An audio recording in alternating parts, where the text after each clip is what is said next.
Hello friends, आज हम लोग डिस्कस करेंगे ह्यूमन डेवलपमेंट रिपोर्ट जो कि 21 मार्च 2017 को पब्लिश किया गया था स्टॉकहोम में। ये जो रिपोर्ट पब्लिश की गई ये 25th एडिशन था ह्यूमन डेवलपमेंट रिपोर्ट का, ठीक है। और इस रिपोर्ट को रिलीज़ करता है UNDP, United Nation Development Programme. ये एक एनुअल रिपोर्ट है, ये हर साल पब्लिश होता है। ये सबसे पहली बार पब्लिश किया गया था 1990 में। एक पाकिस्तानी इकोनॉमिक्स थे महबूब उल हक और हमारे इंडियन इकोनॉमिक्स थे अमर्त्य सेन। इन दोनों ने मिलकर इस रिपोर्ट को सबसे पहली बार 1990 में पब्लिश किया था। फिर उसके बाद ये हर साल पब्लिश होने लग गया। ये रिपोर्ट करता क्या है? ये रिपोर्ट ह्यूमन डेवलपमेंट को इवेल्युएट करता है। हमारे दुनिया में जितने भी देश हैं उनमें जो ह्यूमन डेवलपमेंट हो रहा है उसको रिपोर्ट करता है, उसको एनालाइज करता है। कौन सा देश किस एरिया में लैग कर रहा है, किस देश को किस एरिया में थोड़ा सा इम्प्रूव करना चाहिए, कौन सा रास्ता अपनाना चाहिए, कौन सी उनकी स्कीम्स अच्छी हैं, कौन सी स्कीम्स बुरी हैं, ये सारा इस रिपोर्ट में डिटेल में दिया होता है। पहले क्या होता था कि पहले हम लोग एक देश की जीडीपी नापते थे, एक किसी कंट्री का ग्रोस डोमेस्टिक प्रोडक्ट नापते थे और उस हिसाब से हम लोग ये डिसाइड करते थे कि कौन देश ज़्यादा डेवलप्ड है। जैसे कि देखिए, अगर किसी देश का जीडीपी ज़्यादा होगा तो हम लोग ये मान लेते थे कि वो देश अमीर है और वहाँ पे ह्यूमन डेवलपमेंट अच्छा होगा, ठीक है। और जिस देश की जीडीपी कम है वहाँ पे डेवलपमेंट कम होगा।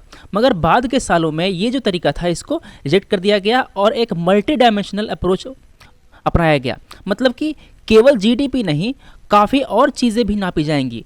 किसी कंट्री में एजुकेशन का लेवल कितना है, उस देश में लाइफ एक्सपेक्टेंसी क्या है, मतलब कि उस देश के नागरिक कितना साल जीवन व्यतीत करते हैं, वहाँ पे एम्प्लॉयमेंट का रेट कैसा है, वहाँ पे अनइक्वालिटी कितनी है, अगर कम है तो बढ़िया है, अगर इनक्वालिटी ज़्यादा है तो बुरी है, ठीक है।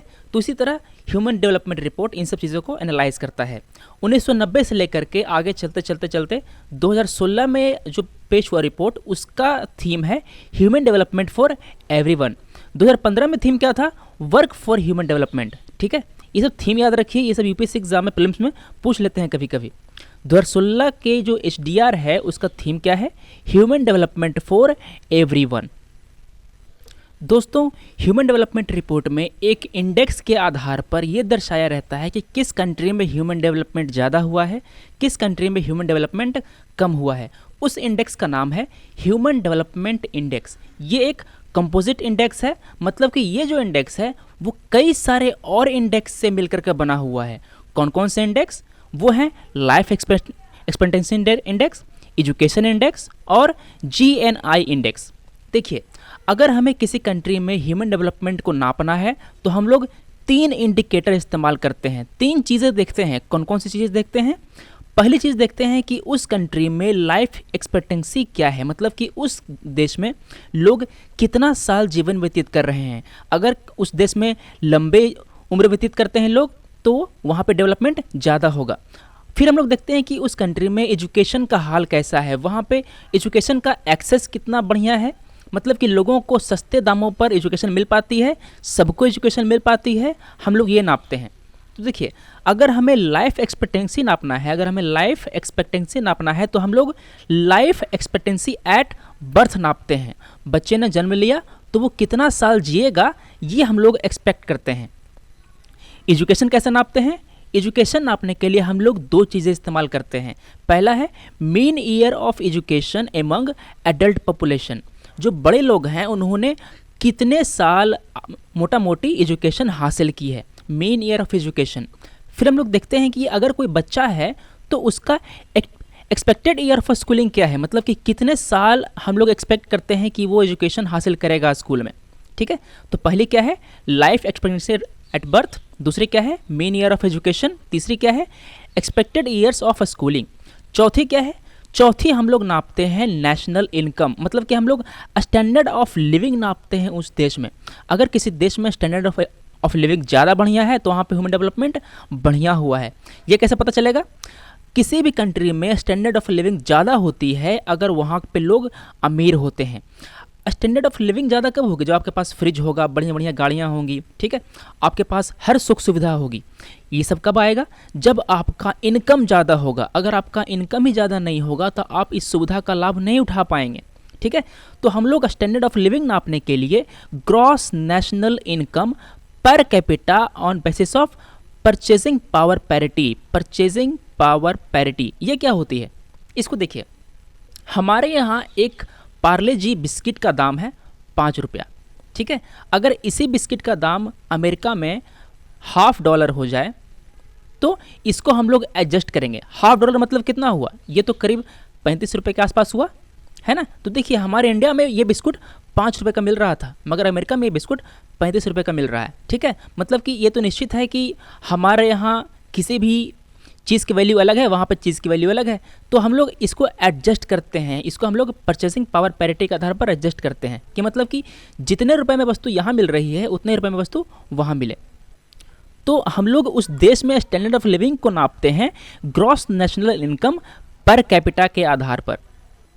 तो ये थे हमारे 3 indicator, life expectancy, education and national income.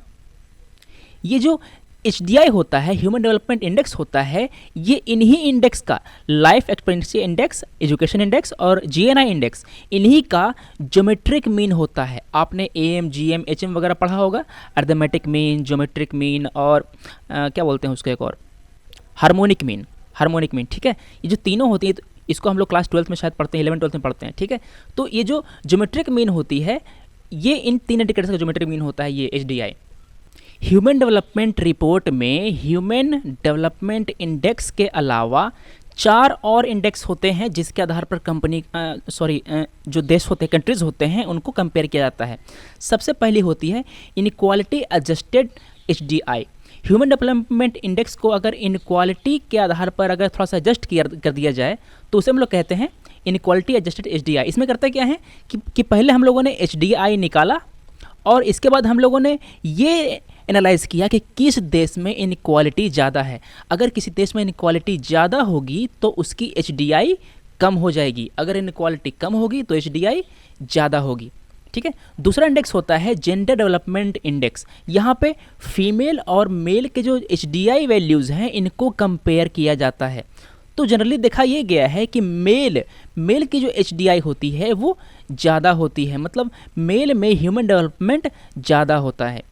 अगली है जेंडर इनक्वालिटी इंडेक्स GII। ये जो है वो हमारे देश में जेंडर इनक्वालिटी को मेज़र करता है। हमारे देश में क्या मतलब सारे देशों में, पूरे वर्ल्ड में, ठीक है। ये 3 डायमेंशन को कंसिडर करता है। पहला है reproductive health, empowerment and labour market. Labour market में फीमेल का रिप्रेजेंटेशन कितना है, कितना भागीदारी है उनका, ये यहाँ पे कंसिडर किया जाता है। अगली होती है मल्टी डायमेंशनल पॉवर्टी इंडेक्स। हमारे यहाँ क्या होता है, हमारे यहाँ केवल एक आधार पे पॉवर्टी हम लोग मेजर करते हैं। हम लोग बस ये देख लेते हैं कि अगर आप 30 रुपये से ज़्यादा कमा लेते हैं, ठीक है, तो आप अमीर हैं, समझ रहे हैं। तो जो गरीबी होती है वो इससे कहीं अधिक होती है। मान लेते हैं कि कोई व्यक्ति 30 रुपये से ज़्यादा कमाता है डेली, मगर फिर भी वो गरीब हो सकता है किसी अन्य मामले में। हो सकता है उसके पास खाने के पैसे नहीं हो। अब देखिए कि जो 30 रुपये इसमें मिलता क्या है, इसमें आप दिन भर भोजन कर लेंगे क्या 2 टाइम। तो एक मल्टी डायमेंशनल इंडेक्स बनाया गया है जिसमें अलग अलग डायमेंशन को नाप करके हम लोग पॉवर्टी मेजर करते हैं। तो अभी जो HDR पब्लिश हुई 2016 वाली, उसमें इंडिया का रैंक है 125, ठीक है। जेंडर इनक्वालिटी इंडेक्स में इंडिया का रैंक है 125, ध्यान रखिए। और जो ओवरऑल रैंक है ह्यूमन डेवलपमेंट इंडेक्स में इंडिया का रैंक है 131, ठीक है, 131। पिछले साल रैंक था 130। तो देखिए हम लोग पिछले साल से और बदतर हो गए हैं और नीचे गिर गए हैं एक पायदान। हमारी ये जो 131 रैंक थी वो 188 कंट्रीज़ में थी, ठीक है। जो पाकिस्तान है उसका रैंक 147 है करीब, ठीक है। तो देखिए हम लोगों ने 188 देशों का HDI नापा, उनमें हमारी रैंक 131 थी और HDI वैल्यू 0.624 था। इंडिया का HDI कितना है, 0.624। इसको हम लोग नापते हैं 0 से 1 तक। अगर आप 1 के नज़दीक हैं, मतलब कि अगर आपका 0.9 पॉइंट समथिंग कुछ है, तो आपका जो इंडेक्स है, जो आपके यहाँ जो ह्यूमन डेवलपमेंट हुआ है वो काफ़ी अच्छा है। तो देखिए जैसे कि नॉर्वे है, टॉप 3 कंट्री में आते हैं नॉर्वे, ऑस्ट्रेलिया और स्विट्ज़रलैंड। नॉर्वे का है 0.949, ऑस्ट्रेलिया का है 0.939 और स्विट्ज़रलैंड का है 0.939। ठीक है, तो देखिए इनका जो इंडेक्स है वो 1 के करीब है। अगर आपका इंडेक्स 0 करीब होगा मतलब कि अगर आप इस साइड होंगे तो आपके यहाँ ह्यूमन डेवलपमेंट काफ़ी ख़राब है। आप एक बात और थोड़ा गौर कीजिए कि यहाँ पे 2013 में और 14 में ये सेम कंट्रीज़ थी जो टॉप पे थी, Norway, Australia, Switzerland, Denmark, Netherland. ठीक है, ये सारे डेवलप कंट्री हैं। ध्यान दीजिए यहाँ पे कोई डेवलपिंग या लो डेवलप कंट्री नहीं है, सारे डेवलपिंग कंट्री हैं और ये लगातार टॉप 5 पायदान पर बने हुए हैं। तो हम लोग अगर ये बात देखें तो हम लोग ये देख सकते हैं कि जिस कंट्री में डेवलपमेंट ज़्यादा हुआ है, मतलब कि जिस कंट्री का इकोनॉमिक डेवलपमेंट ज़्यादा हुआ है, वहाँ पे ह्यूमन डेवलपमेंट भी ज़्यादा हो रहा है। इन सारे कंपनी जो कंट्रीज़ हैं, सारे कंट्रीज़ डेवलप्ड हैं। इंडिया का HDI वैल्यू 0.624 है और ये मीडियम ह्यूमन डेवलपमेंट कैटेगरी में आता है। ठीक है, और अगर हम लोग सार्क कंट्रीज़ को कंपेयर करें तो हम लोग तीसरे नंबर पे आते हैं। पहले है श्रीलंका जिसका रैंक 73 है, फिर है मालदीव जिसका रैंक 105 है, उसके बाद है इंडिया जिसका रैंक 131 है। ठीक है, हमारे पीछे बाकी देश हैं। हमारे पीछे हैं भूटान जिसका 132 रैंक है, ठीक एक पीछे है बांग्लादेश का 139, नेपाल का 144, पाकिस्तान का 147 है। ये मीडियम ह्यूमन डेवलपमेंट ग्रुप में सबसे अंतिम पे है। ठीक है, सबसे अंतिम पायदान पर है पाकिस्तान। अगर हम लोग ब्रिक्स कंट्री की बात करें तो हम लोग सबसे नीचे आते हैं। ब्रिक्स कंट्री कौन कौन सी हैं? BRICS। बी हो गया ब्राज़ील, आर हो गया रशिया, आई इंडिया, सी से होता है चाइना और एस से है साउथ अफ्रीका। तो हम लोग इन 5 कंट्री में सबसे अंतिम पायदान पर है, 5वें पायदान पर है। रशिया है 49th रैंक पे, ब्राज़ील है 79, चाइना है 90, साउथ अफ्रीका है 119 और इंडिया है 131 रैंक। ठीक है, मगर आपको एक बात और ध्यान देने की ज़रूरत है कि हमारे यहाँ जो लाइफ एक्सपेक्टेंसी है ये बढ़ी है। पहले थी 68 ईयर्स, अब है 68.3 ईयर्स। मतलब कि हम लोगों ने जो इन्वेस्टमेंट किया है अपने हेल्थ सेक्टर में वो थोड़ा सा इम्प्रूव कर रहा है हमारे एक्सपेक्टेंसी ऑफ बर्थ को। एक बात आप और ध्यान दीजिए कि फीमेल के लिए जो लाइफ एक्सपेक्टेंसी होती है वो है 69.9 ईयर्स और मेल के लिए है 66.9 ईयर्स। मतलब कि जो महिलाएं हैं वो पुरुष की तुलना में ज़्यादा जीती हैं। ठीक है, अब देखते हैं कि एक्सेस ऑफ नॉलेज में हमारा क्या रहा है। हमारे यहाँ एक्सपेक्टेड ईयर्स ऑफ स्कूलिंग जो पहले 11.7 ईयर्स था ये अभी भी वही है, मगर मीन ईयर ऑफ स्कूलिंग जो है हमारे यहाँ बढ़ा है। 5.4 ईयर से बढ़ करके 6.3 ईयर बढ़ गया है। कैसे बढ़ा? हमने अपने यहाँ right to education act implement किया। हम लोगों ने अपने बच्चों को मिड डे मील वगैरह देना शुरू किया तो वो लोग स्कूल में टिकने लगे। हम लोगों ने गांव-गांव में जाकर के स्कूल खोले। इसी कारण हमारे यहाँ मेन ईयर ऑफ स्कूलिंग बढ़ी। पहले क्या होता था, पहले लोग कुछ शिक्षा हासिल करके स्कूल छोड़ देते थे और काम में जुट जाते थे। अब ये फिनोमिना देखने को ज़्यादा नहीं मिलती। इंडिया का जो ग्रॉस नेशनल इनकम है वो 5,497 से बढ़ करके 5,663 हुआ। ये बहुत ही कम बढ़त है, इससे ज़्यादा बढ़त तो काफ़ी अन्य देशों के पास है। देखिए, इसके अलावा हमारे यहाँ जो मैंने बताया था कि 4 इंडेक्स और होते हैं, general inequality index, multi dimensional poverty index और इनक्वालिटी एडजस्टेड HDI। अब हमें एनालाइज करना है कि हमें इतना कम इंडेक्स क्यों मिला, मतलब कि हमारा परफॉर्मेंस इतना अच्छा क्यों नहीं है। इसके कई कारण हैं। देखिए, HDI कैलकुलेट करते वक्त हम लोग नापते क्या थे? हम लोग नापते थे एजुकेशन, लाइफ एक्सपेक्टेंसी और क्या नापते थे? हम लोग ये देखते थे कि उस कंट्री में स्टैंडर्ड ऑफ लिविंग क्या है। तो देखिए, एजुकेशन कब अच्छा होगा? जब हम लोग एजुकेशन पे खर्च करेंगे। हमारा जो बजटरी एलोकेशन है एजुकेशन सेक्टर पे वो काफ़ी कम है। हमारा जो बजटरी एलोकेशन है हेल्थ सेक्टर पे वो काफ़ी कम है। अभी हम लोग अपने GDP का 1.5% के करीब खर्च करते हैं हेल्थ पे। इससे ज़्यादा खर्च हम लोग करते हैं अपने डिफेंस सेक्टर पे। हम लोग ये भी देखते हैं कि हमारे यहाँ रीजनल डिस्पैरिटीज़ हैं एजुकेशन, हेल्थ और लिविंग स्टैंडर्ड्स में। कुछ लोग का लिविंग स्टैंडर्ड जो होता है वो ज़्यादा बढ़िया है कुछ एरिया में। जैसे कि अगर हम लोग देखें अपने डेवलप्ड स्टेट्स जैसे कि तमिलनाडु है, पंजाब है, ठीक है, इन सब एरिया में जो लिविंग स्टैंडर्ड है वो काफ़ी अच्छा है। और जो बाकी स्टेट हैं, उड़ीसा है, बिहार है और झारखंड वगैरह है, यहाँ पे जो लिविंग स्टैंडर्ड है इन राज्यों के मुकाबले थोड़ा कम है। हम ये भी देखते हैं कि हमारे यहाँ रीजनल डिस्पैरिटी है एजुकेशन में। कुछ राज्यों में एजुकेशन की सुविधा काफ़ी ज़्यादा है, कुछ राज्यों में ये सुविधा कम है। कुछ राज्यों में जो हेल्थ का जो सुविधा है वो काफ़ी ज़्यादा है, जैसे कि आप देख सकते हैं कि तमिलनाडु में हेल्थ काफ़ी अच्छा है, केरला में हेल्थ काफ़ी अच्छा है। हमारे यहाँ हेल्थ उतना बढ़िया नहीं है बाकी स्टेट्स में। तो इस इनइक्वालिटी के कारण हमारा जो HDI है इसमें काफ़ी ज़्यादा गिरावट देखी गई। तो हमें करना क्या है, अगर हमें अपना HDI इम्प्रूव करना है तो हमें इन तीनों चीज़ों को, जो हम लोग 3 इंडिकेटर्स नापते थे, इन तीनों को हमें बढ़िया करना पड़ेगा। हमें एजुकेशन को इम्प्रूव करना पड़ेगा, हमें अपना जो हेल्थ है उसको इम्प्रूव करना पड़ेगा, और हमें अपने देश में पॉवर्टी को कम करके हमारा जो स्टैंडर्ड ऑफ लिविंग है इसको इम्प्रूव करना पड़ेगा। यार तो बात यह है कि हमें एजुकेशन को, हेल्थ को और स्टैंडर्ड ऑफ लिविंग को हमें इम्प्रूव करना है, मगर हम इसे करें कैसे, क्या करें? हमें इन तीनों पैरामीटर को इम्प्रूव करना पड़ेगा। अगर हमें इसको हेल्थ को इम्प्रूव करना है तो हम करेंगे क्या, हम अपने देश में माल न्यूट्रिशन को हटाएंगे। ठीक है, अपने बच्चों को हम लोग न्यूट्रिशन प्रोवाइड करेंगे, हमारे जो माताएं हैं उनको न्यूट्रिशन प्रोवाइड करेंगे। अगर माताओं को न्यूट्रिशन मिलेगा तो उन्हें जो बच्चे होंगे वो हेल्दी पैदा होंगे। और हमारे यहाँ जो IMR है, इन्फेंट मोर्टेलिटी रेशियो, और MMR, मैटरनल मोर्टेलिटी रेशियो, ये सारी जो रेशियो है सारी कम होंगी। अगर ये कम होंगी तो हमारे देश में लाइफ एक्सपेक्टेंसी बढ़ेगी। दूसरा बात आती है एजुकेशन की। हमें अपने देश में एजुकेशन इम्प्रूव करना है तो हमें अपने देश में राइट टू इन्फॉर्मेशन एक्ट को और बढ़िया से इम्प्लीमेंट करना पड़ेगा। हम लोग ये देखते हैं कि हमारे यहाँ गवर्नमेंट स्कूल है, उनकी हालत काफ़ी अच्छी नहीं है, ठीक है, बहुत बुरी हालत है। तो हमें उनका हालत सुधारनी पड़ेगी, हमें उन्हें इंफ्रास्ट्रक्चर देना पड़ेगा, वहाँ पे हमें अच्छे अच्छे टीचर मतलब वहाँ पे देने पड़ेंगे। वहाँ पे मतलब जो वैकेंसी होती है वो काफ़ी होती है, टीचर समय पर नहीं आते, वहाँ पे कैसा टीचर ही नहीं होते। तो हमें इन सब चीज़ों को इम्प्रूव करना पड़ेगा।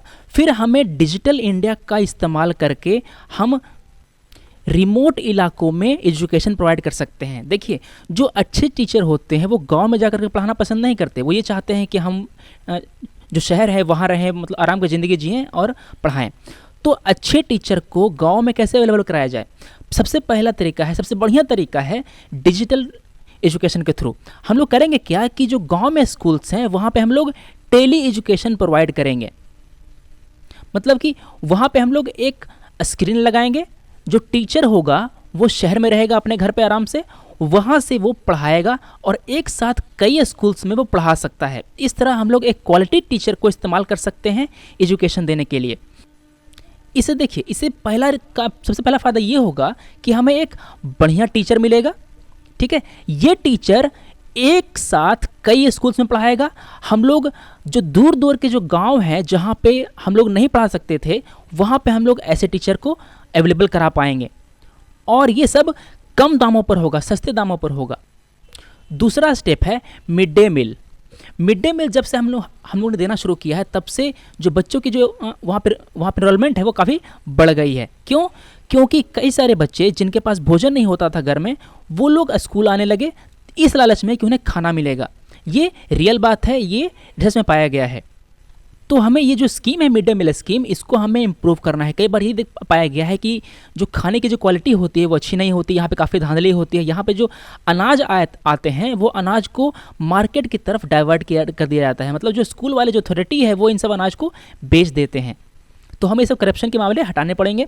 तीसरा है स्टैंडर्ड ऑफ लिविंग। ये कैसे इंप्रूव होगी? ये तब इंप्रूव होगी जब हम अपने देश में जो गरीबी है इसको मिटाएंगे। गरीबी कैसे कम होगी? गरीबी कम होगी अगर हमारे देश में एम्प्लॉयमेंट बढ़ेगी, लोगों को नौकरी मिलेगी। एम्प्लॉयमेंट कब मिलेगी? जब हम अपने देश में ऑब्सोलेट लॉज, जो कि जो लेबर लॉ, जो काफ़ी पुराने लेबर लॉज हैं, उनको हम लोग हटाएंगे। हम अपने लेबर मार्केट को लिबरलाइज करेंगे। कंपनीज को ये इंसेंटिव रहेगा कि वो और लेबर्स को जॉब दें। फिर हम लोग जो चाइल्ड लेबर की प्रॉब्लम है इसको हम लोग हटाएंगे और वेज इक्वालिटी इंश्योर करेंगे। मतलब कि पुरुषों को और महिलाओं को सेम काम के लिए सेम वेतन मिलना चाहिए। तो ये होगी हमारी स्ट्रेटजी। हमें उन चीज़ों को इम्प्रूव करना है जो HDI में काउंट किए जाते हैं। तो दोस्तों, आज हम लोगों ने डिस्कस किया ह्यूमन डेवलपमेंट रिपोर्ट के बारे में। ये रिपोर्ट क्या कहता है इंडिया के बारे में, इंडिया की स्थिति क्या है पूरे वर्ल्ड सिनेरियो में। फिर हमने देखा कि हमारा जो रैंक है वो इतना कम क्यों है, इस रैंक को हम लोग कैसे इम्प्रूव करेंगे। अब हम देते हैं आपको 3 सवाल जिसके जवाब आपको हमारे कमेंट सेक्शन में देना है। पहला सवाल है, who publishes human development report. Human development report को कौन पब्लिश करता है। पहला option international monetary fund IMF, दूसरा ऑप्शन वर्ल्ड बैंक, तीसरा option UNDP United Nation Development Programme, चौथा ऑप्शन है आसियान। इनमें से कौन सा ऑप्शन सही है आपको बताना है। दूसरा क्वेश्चन है, rank of India in recent human development index. India का रैंक क्या था, 130, 31, 25, 109, कौन सा रैंक था इंडिया का ह्यूमन डेवलपमेंट इंडेक्स में। ध्यान दीजिए, ह्यूमन डेवलपमेंट इंडेक्स, इस HDI के अलावा HDR में 4 और इंडेक्स होते हैं, तो आपको HDI में कौन सा रैंक है वो बताना है। फिर हम लोग देखते हैं कि थर्ड क्वेश्चन है कि HDI comprises of literacy rate, life expectancy at birth. इसके अलावा जो तीसरा इंडिकेटर है वो कौन सा है। आपके पास 4 ऑप्शंस हैं, GNP per head in $, GDP per head at real purchasing power, तीसरा option GNP in $, national per capita income in $। ये क्वेश्चन UPSC के 1997 एग्जाम में पूछ चुका है। आपको इन तीनों सवालों के जवाब देने हैं हमारे कमेंट सेक्शन में। हम लोग मिलते हैं अगले वीडियो में। Thanks for watching, take care.